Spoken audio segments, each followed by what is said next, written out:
Bienvenidos a Oye Cracks, el nuevo programa del Economista donde los invitados rompen esquemas, van un paso adelante y son expertos en diversos temas. Acompáñenos todas las semanas y escúchenos desde su plataforma favorita. Oye Cracks. Hola, ¿qué tal amigos del Economista? ¿Cómo están? Sean bienvenidos y bienvenidas a un nuevo episodio de Oye Cracks. Mi nombre es Jimena Bravo y el día de hoy estoy muy contenta de que nos acompañen como en cada episodio. El día de hoy hablaremos un tema que seguramente les va a interesar a todos aquellos que navegamos en el entorno digital constantemente y que sobre todo también manejamos nuestras finanzas ahí. Así que el día de hoy hablaremos de cómo proteger nuestros datos y nuestro dinero en este entorno digital. Y para ello, el día de hoy tenemos aquí a un gran invitado que es Dariel Esquivel, quien es economista y coordinador de educación financiera del Museo Interactivo de Economía. Además, él es un experto precisamente en educación financiera y ha estado a la vanguardia en proyectos de comunicación de la ciencia y la cultura económica. ¿Cómo estás, Dariel? Es un gusto que el día de hoy nos acompañes aquí en la cabina del Economista. Al contrario, Jimena, muchas gracias. El gusto es para mí. Gracias por la invitación. No, muchísimas gracias por estar aquí. Y precisamente, ¿qué te parece si empezamos esta conversación? Porque nos hables un poquito de qué es el entorno digital, ¿a qué nos referimos cuando hablamos de esto? Mira, es una pregunta bastante interesante porque a partir de entender qué es el entorno digital podemos comprender muchos de los fenómenos que estamos viviendo hoy en día. Claro. Y esto es importante porque así podemos entender qué es lo que está sucediendo y cómo podemos actuar ante este fenómeno social, digital, tecnológico que estamos viviendo. Entonces, el entorno digital es un espacio en donde convivimos las personas y realizamos diferentes actividades. Okay. Entonces, Jean Baudrillard, que es un filósofo muy reconocido, se dedicó a estudiar mucho dos conceptos que nos ayudan a entender el entorno digital y el mundo en el que vivimos actualmente, ¿no? Entonces, él define el mundo hiperconectado y el mundo hiperrealista. Okay. Y entonces son dos conceptos interesantes porque de entrada el mundo hiperconectado es ese mundo en donde constantemente estamos viviendo pegados a nuestros dispositivos móviles o dispositivos electrónicos y necesitamos constantemente estar conectados para revisar correo electrónico, redes sociales, mantenernos en comunicación y realizar cada vez más nuestra vida cotidiana ahí, exactamente. Y por otro lado, el mundo hiperrealista es, Jean Baudrillard lo define de una manera muy interesante porque dice que es una situación en donde la realidad se confunde con lo imaginario y ya no distinguimos qué cosa es real y qué cosa es ficticia, por decirlo de alguna manera. Y él habla mucho de estos entornos digitales en donde se pierde de cierta forma la diferencia entre el mundo real y el mundo ficticio, por llamarlo de alguna manera, o citando un poco a Baudrillard. Claro. Y podemos hacernos una idea o tener una imagen mucho más completa de este concepto, que es una imagen muy difundida, Jimena. No sé si la hayas visto, seguramente algunos de los del auditorio sí estarán familiarizados con esta imagen, pero se presenta un concierto, está la banda al centro en el escenario y los espectadores están viendo entre comillas, el espectáculo a través de sus celulares. Claro. Todo el mundo con el celular arriba. Yo he sido de esas y realmente si tú me preguntas, a veces yo no me acuerdo haber visto eso precisamente por estar grabando. Claro. Entonces creo que de ahí tiene muchas relaciones y tiene mucho sentido. Sí. Y justo Jean Baudrillard utiliza estos dos conceptos para definir el entorno digital, el mundo en el que vivimos, o digamos, podemos, de ahí se desprenden esta definición del entorno digital, para entender que vivimos en un contexto social en donde cada vez estamos mucho más apegados a las tecnologías y a las conexiones a Internet, la conexión a Internet. Y por otro lado, estamos realizando cada vez más nuestra vida, nos reflejamos cada vez más como personas y en comunidad también a través de los entornos digitales. Tanto que ya no distinguimos de manera clara qué es el entorno digital y qué parte de nuestra vida está en el entorno físico, por llamarlo de alguna manera. Y en este contexto hay una gran parte de estas actividades que están involucradas con el uso del dinero. Claro, y que también cada vez más dependemos de estos entornos digitales, ¿no? Cada vez nuestra vida se basa más en esto y precisamente me gustaría preguntarte cómo también, así como hay muchísimos beneficios de esto, también hay riesgos. Háblanos un poquito de estas dos entidades, digamos. Justamente tiene que ver con esta idea de que ya no distinguimos qué es real y qué es ficticio. Entonces, digamos, podemos clasificar a las personas en diferentes rangos de edades para entender cómo estos diferentes grupos sociales o grupos de edades nos involucramos en los entornos digitales. Entonces, por un lado están las generaciones que nacen ya inmersas en el mundo digital. A este grupo de personas, que son los más jóvenes, se les conocen como nativos digitales, y son las personas que están, pues desde que nacieron, están involucradas. Que es común para ellos. Claro, es la tecnología y las redes sociales y el internet es algo que forma parte de su vida diaria. Están identificados con eso y lo saben utilizar muy bien. Claro. Por otro lado, estamos las personas que no nacimos en un contexto digital, pero que sí nos tocó vivir ese tránsito hacia el mundo cada vez más digital. Un poquito más natural también, ¿no? Fue un proceso de adaptación un poco más natural. Aprendimos a transitar del mundo análogo al mundo digital, y nos supimos adaptar de manera relativamente sencilla. Sí. Y por otro lado están las personas que de plano les cuesta mucho trabajo utilizar las tecnologías digitales, que no se están adaptando de manera rápida o fácil a estos usos, y justamente por esa razón a las personas les cuesta un poco más de trabajo identificar cuáles son los riesgos. Pensemos un poco para entender esto, que vivimos o estamos pasando a un contexto social en donde los peligros, por llamarlo de alguna manera, que existían antes, son peligros que probablemente ya no existen ahora, porque se están modificando mucho. Sí. Entonces, escuchaba hace algunas semanas a una persona que es especialista en ciberseguridad, y ella daba un ejemplo muy interesante, porque decía, pensemos en la actualidad, ¿cuántas veces escuchamos en las noticias o leemos en el periódico alguna información relacionada con un robo a una sucursal bancaria? Cada vez es menos común que veamos esto. Pero ¿cuántas veces a la semana escuchamos de fraudes electrónicos, de algún tipo de... estos famosos links, ¿no? Que le das clic. Exacto. Es un fraude. Entonces, incluso estas actividades delictivas se están transformando, ¿no? Y se están transformando para migrar también a los entornos digitales, aprovecharse de pues la poca información que a veces tenemos respecto de cómo funcionan los entornos digitales, cómo funcionan los ataques cibernéticos. Se aprovechan de esa falta de información y entonces atacan hacia allá, ¿no? Y justo tiene que ver con estas diferencias etarias de las que hablábamos, en donde a algunas personas nos cuesta mucho más trabajo involucrarnos en eso. Sino que para algunos tal vez es obvio decir, no, pues esto seguramente es un fraude o es algo ahí raro, pero para nuestros papás o personas con mayor edad es un poquito más difícil, ¿no? Y precisamente también tengo entendido que México también es uno de los más atacados, ¿no? Háblame un poquito de por qué sucede esto, y también de también términos como el phishing, que también es de los más comunes. Háblanos un poquito de estos conceptos. Mira, tú acabas de mencionar un ejemplo de algo que se conoce, digamos, es una clasificación de ataques cibernéticos que se conoce como ingeniería social. Entonces, esta ingeniería social está enfocada justo a atacar, a vulnerar a través de las personas, no tanto a través de los software o dispositivos, sino vulnerar a través de la persona. Y justamente porque se aprovechan un poco de lo que decíamos, la desinformación, ¿no? La falta de información o de cultura digital que tenemos algunas personas. Entonces, este tipo de ataques están enfocados tenemos que entender dos cosas primero. Para vivir en los entornos digitales necesitamos crear una identidad digital. Claro. Esta identidad digital que creamos contiene nuestra información personal y en algunos casos también información bancaria. Claro. Nuestros datos bancarios y financieros. Entonces, cuando abrimos una cuenta en cualquier red social o una cuenta de correo, ¿qué información te preguntan? Tu nombre, tu fecha de nacimiento, teléfono, en algunos casos, claro, correo, en algunos casos dependiendo qué estés haciendo, pero incluso tu dirección, ¿no?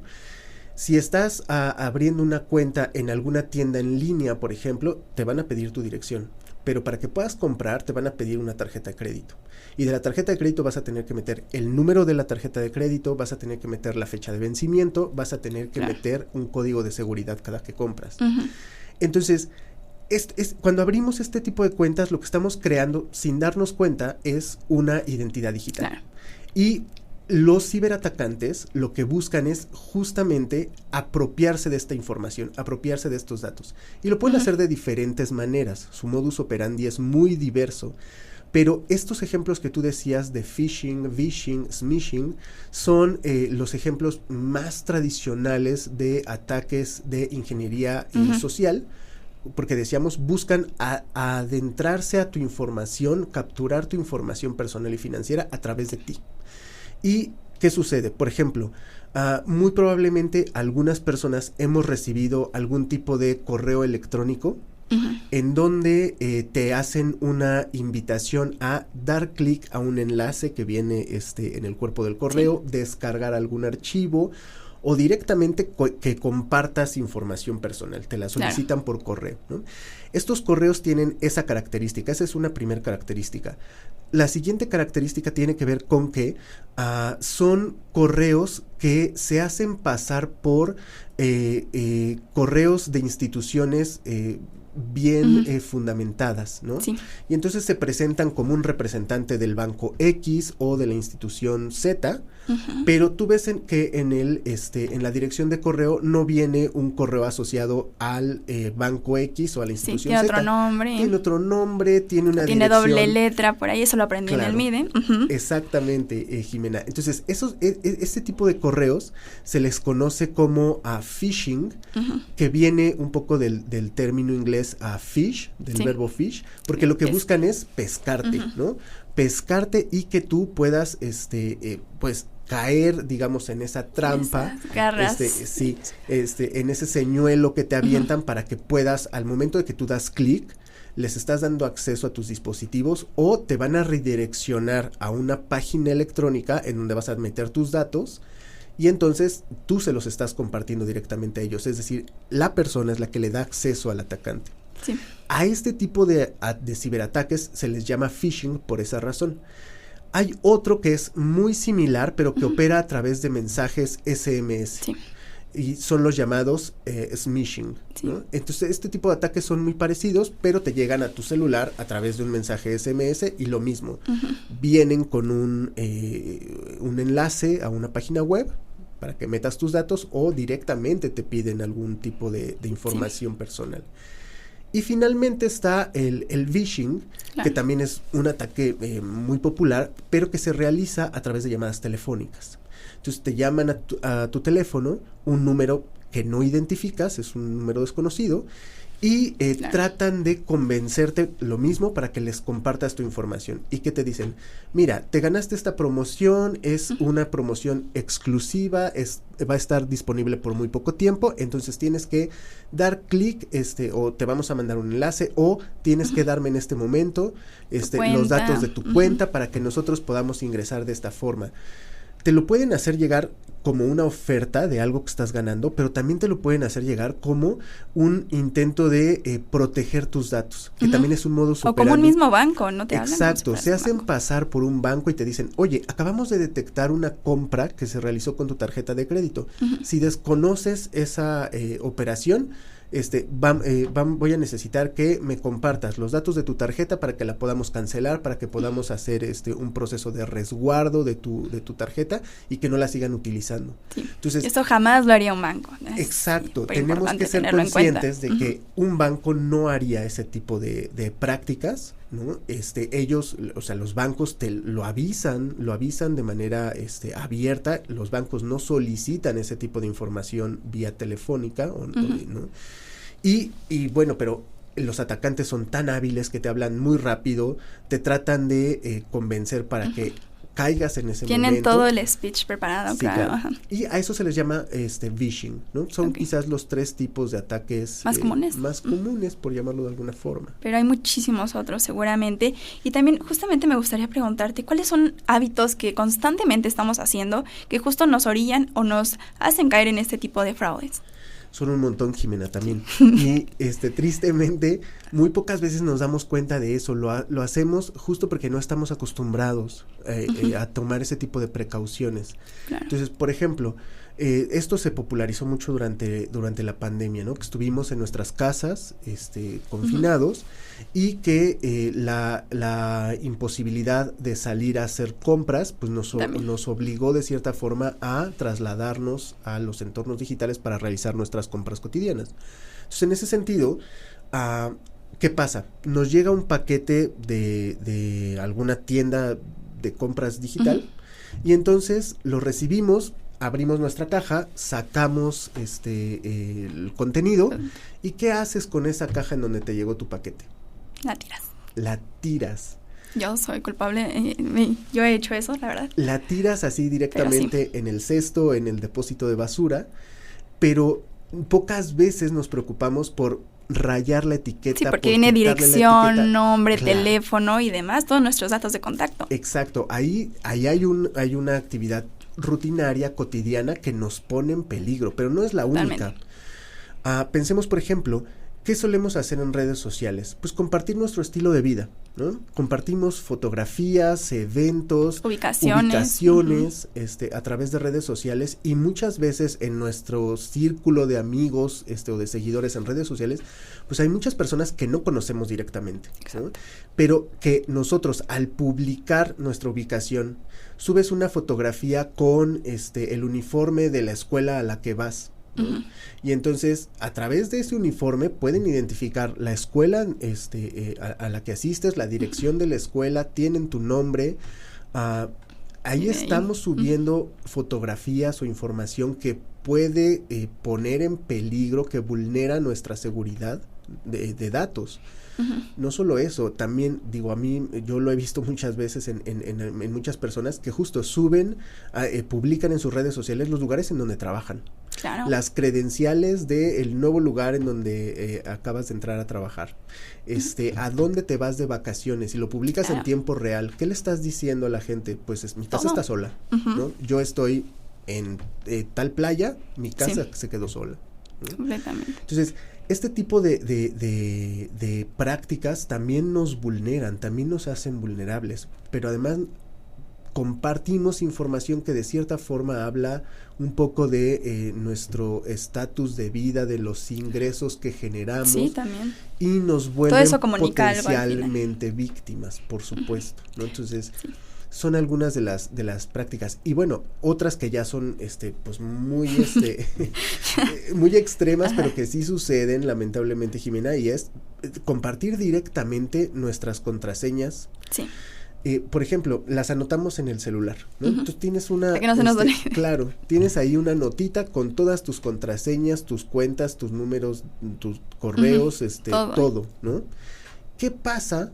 Que ojalá que no, pues, pero si se te pierde el celular y alguien puede acceder a él, no solamente perdiste tu celular, ¿no? Sino que además de que perdiste tu teléfono, estás perdiendo la seguridad de tus cuentas, ya sea bancarias, de redes sociales, correo, de lo que sea, ¿no? Porque ahí las dejaste, y la persona que pueda acceder a él va a poder acceder a tus cuentas bancarias o de correo electrónico. Claro. Lo mismo pasa, ya se usa menos, pero también sucede que en algún momento vamos a un café internet, abrimos nuestro correo electrónico, nuestras redes sociales, o incluso nos conectamos a cualquier red también, o nos conectamos a cualquier red pública. Con que sea pública necesita internet, pero es gravísimo. Y no nos damos cuenta, o a lo mejor no le damos la importancia suficiente, pero cuando nos conectamos a una red pública te dice sitio no seguro, ¿no? O conexión no segura. Pero no te importa, la aceptas y empiezas a navegar, entras a tus páginas, a tus redes sociales, a tus aplicaciones de banca móvil. Entonces todo eso son prácticas cotidianas que ponen en riesgo la seguridad tanto personal como financiera, ¿no? Sí, oye, por ejemplo, hablando un poquito también de esta parte, ¿qué podemos hacer cuando ya también ya caímos en un fraude, ¿no? Cuando ya está la situación que queremos evitar, ¿qué podemos hacer, ¿no? Para evitar y mitigar también todos estos riesgos. Pues mira, lamentablemente cuando ya fuiste víctima de un ciberataque, es muy difícil que se pueda resarcir el daño. Es decir, si ya te quitaron dinero, si tristemente te vaciaron ¿Qué pasa? Porque sí suele suceder, es muy complicado que se pueda resarcir ese daño, aunque ahora hay algunos servicios financieros que tienen un seguro, ¿no? Te ofrecen un seguro que tiene cierta cobertura de protección ante algunos tipos de ataques. Pero independientemente de eso, bueno, si ya fuiste víctima, hay dos cosas muy importantes que tienes que hacer. Lo primero es denunciar. Claro. La denuncia es muy importante porque a través de estas denuncias es que la policía, bueno, en este caso la denuncia se hace a través de la Guardia Nacional actualmente. Y a través de nuestras denuncias, pues la Guardia Nacional y todo el equipo de seguridad pública que se dedica a la ciberprotección y la policía cibernética puede actuar para mejorar sus protocolos, sus procedimientos de seguridad. Entonces, eso por un lado. Por otro lado, lo siguiente que tenemos que hacer es ponernos en contacto con el banco para avisar que fuimos víctima de este ataque, que se puedan bloquear las cuentas, las tarjetas, que se haga una reposición de tarjetas, de NIPS, de contraseñas, para evitar que se vuelva a pasar una situación así. Y bueno, lo demás es tomar medidas preventivas para evitar caer nuevamente. Entonces, entre esas medidas preventivas, pues hay muchísimas cosas que podríamos hacer, ¿no? Ok, perfecto. Y, por ejemplo, tú, Dariel, a lo largo también de tu vida profesional te has dedicado muchísimo a esta educación financiera, ¿no? Y tratar de informar precisamente a las personas sobre este tipo de cosas que pasan constantemente, ¿no? Recientemente en el MIDE, ¿no? Está esta exposición que es Misión Cyborg y el universo de las finanzas digitales. Háblame un poquito más sobre esto y cómo precisamente nos ayuda también a informarnos y a entender también todo este tipo de fraudes y todo esto que pasa en el entorno digital. Claro, Jimena. Misión Cyborg es una exposición temporal, un programa educativo que surge en el verano para poder acercar a nuestros visitantes, a las personas que visitan el MIDE, a estos temas que estamos conversando. Por ahí yo siempre digo, en algunos momentos en donde he tenido que platicar de estos temas, siempre les pregunto a las personas, ¿en qué piensas cuando escuchas la palabra hacker? ¿No? Algo malo. Y entonces, claro, las respuestas van asociadas a eso. En algo negativo, un delincuente, alguien que sabe mucho de computación y que está ahí al acecho de nuestro... Hackeando bancos, sí, ajá. ¿No? Entonces, claro, esa es una connotación que ha recibido el término hacker, vincularlo hacia allá. Pero si nosotros revisamos, por ejemplo, la definición de la Real Academia de la Lengua Española, una de las acepciones de la palabra hacker tiene que ver con una persona que sabe mucho sobre sistemas computacionales y que utiliza esa información para incrementar los niveles de seguridad, por ejemplo. Okay. ¿No? En ese sentido, tomando esta definición de la RAE, pues podemos decir que todas las personas podríamos ser hackers de nuestra propia seguridad. Y Misión Cyborg un poco busca eso, ¿no? Acercar a las personas a herramientas, por un lado conocimientos, y por otro lado herramientas que los ayuden a ir incrementando sus habilidades de ciberseguridad para proteger sus datos personales y financieros cuando navegamos en el entorno digital.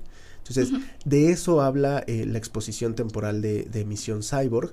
Y tiene diferentes salidas educativas. Entonces tenemos algunos espacios, por ejemplo, en donde contamos a través de una narración, los visitantes reflexionan en torno a algunos de los peligros de los que ya hemos comentado acá, que se acechan el entorno digital. Y tenemos otras actividades en donde los participantes, a través de la dinámica y la interacción que se establece en la actividad, pueden ir adquiriendo herramientas y conocimientos para tomar medidas preventivas con fines de proteger su seguridad. Y precisamente, ¿cómo fueron también diseñados estos talleres y experiencias? O sea, ¿qué tomaron en cuenta para realizar todas estas experiencias y cada uno de los espacios? Pues nosotros trabajamos, tenemos un estilo de trabajo en el área de educación, en donde nos gusta diseñar actividades que tengan, por un lado, un carácter reflexivo, es decir, que nos permitan a través de la conversación identificar una problemática y proponer soluciones, y por otro lado, también generar herramientas prácticas para que las personas puedan llevarlas y trasladarlas a su entorno personal.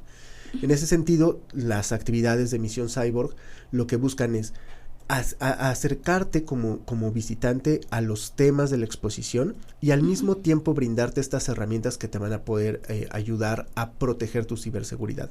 Por ejemplo, hay un taller, una de las actividades educativas, que habla sobre cómo construir una contraseña segura para proteger tus cuentas, ¿no? Y entonces, primero hablamos un poco de cómo creamos nuestras contraseñas. Pues la mayoría de las personas ponemos nuestra fecha de nacimiento, el nombre de nuestro perrito, cualquier cosa de ese tipo, ¿no?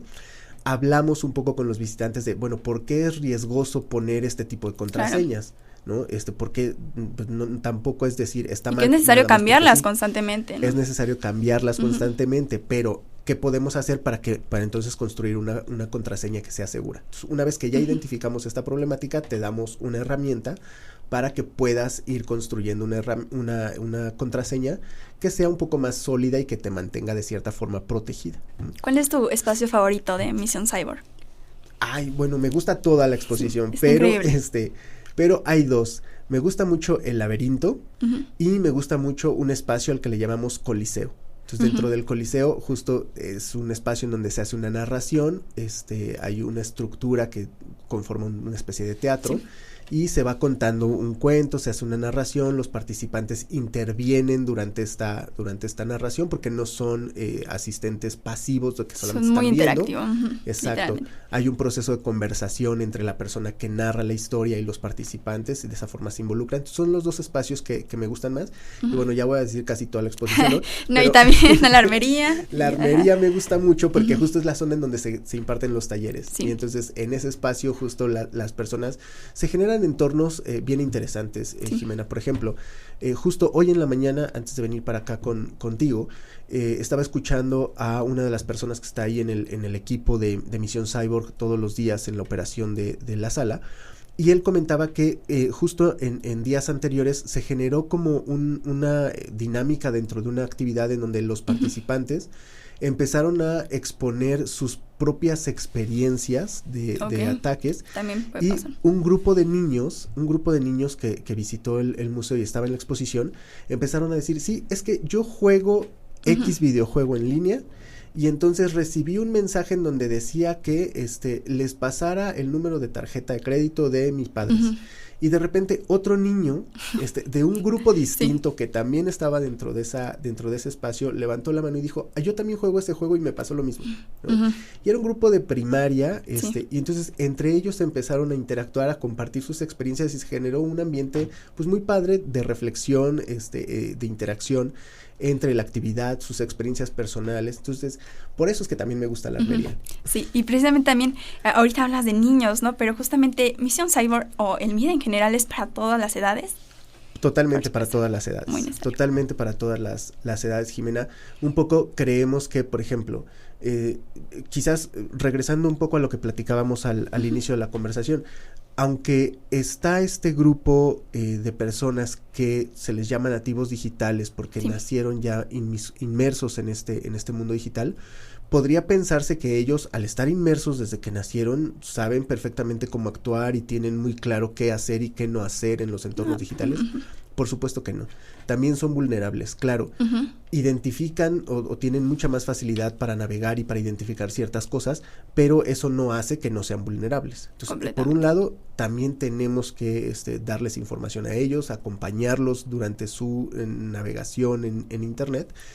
Y bueno, pues desde luego los niños son un gran público en donde tenemos que brindar información y herramientas para es importante, protegerse. ¿no? Que desde pequeños tengan estos conocimientos. Claro, pero los niños ni viven solos en sus casas, ni están solos en sus escuelas, ni son agentes individuales que están por ahí, ¿no?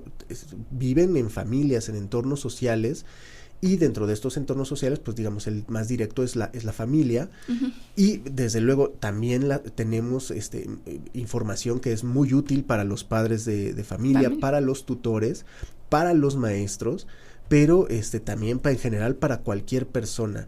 El hecho de que vean que quizás hay ilustraciones, imágenes que podrían parecer como de videojuego o un poco más dirigidas a un público juvenil o infantil, no lo hace exclusivo de este grupo de edad. También pueden participar personas mayores, adultas mayores, que sí ha sucedido.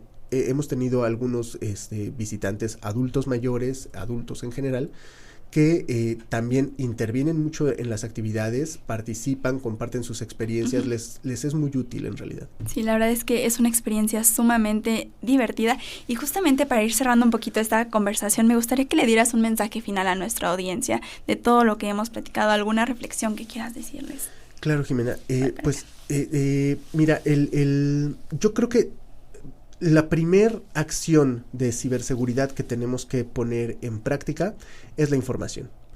Entonces, partimos de que el hecho de contar con información nos va a permitir dos cosas. Primero, entender cómo operan los ciberdelincuentes, cómo operan las ciberestafas, y esta información sobre la operación de este tipo de prácticas nos va a permitir identificarlas. Claro. Y después, por otro lado, la información nos va a permitir tomar medidas de prevención para construir contraseñas que son seguras, para aprender que no debemos compartir nuestros datos ni personales ni financieros con cualquier persona, ni por mensajes de texto, ni llamadas telefónicas. Entonces, la información para mí es clave en la educación financiera, es clave en específico en la ciberseguridad, y a partir de contar con información de fuentes fidedignas, de fuentes confiables, podemos establecer medidas que nos ayuden a proteger y mantener segura nuestra identidad digital. Ok, me parece maravilloso, Dariel. Muchísimas gracias por acompañarnos aquí en esta cabina del Economista. Fue, creo que, muy interesante platicar sobre estos conceptos que, como dices, vivimos constantemente en este entorno digital y constantemente también estamos en riesgo, pero por supuesto que podemos protegernos. Así que también muchísimas gracias a nuestra audiencia. Los invito también a conocer el MIDE, Mission Cyber, por supuesto. Y pues muchísimas gracias, Dariel. Nos vemos pronto, espero. Al contrario, muchísimas gracias a ti, Jimena. Gracias por la invitación y por supuesto están todos invitados al Museo Interactivo de Economía. Nos encontramos en la calle Tacuba número 17 en el centro histórico de la Ciudad de México.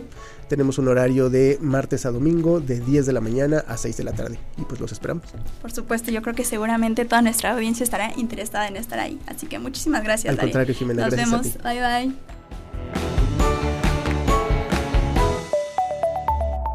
El Economista Podcast. Si este episodio te pareció interesante, entretenido o informativo, no olvides calificarnos con 5 estrellas en tu aplicación móvil de Spotify.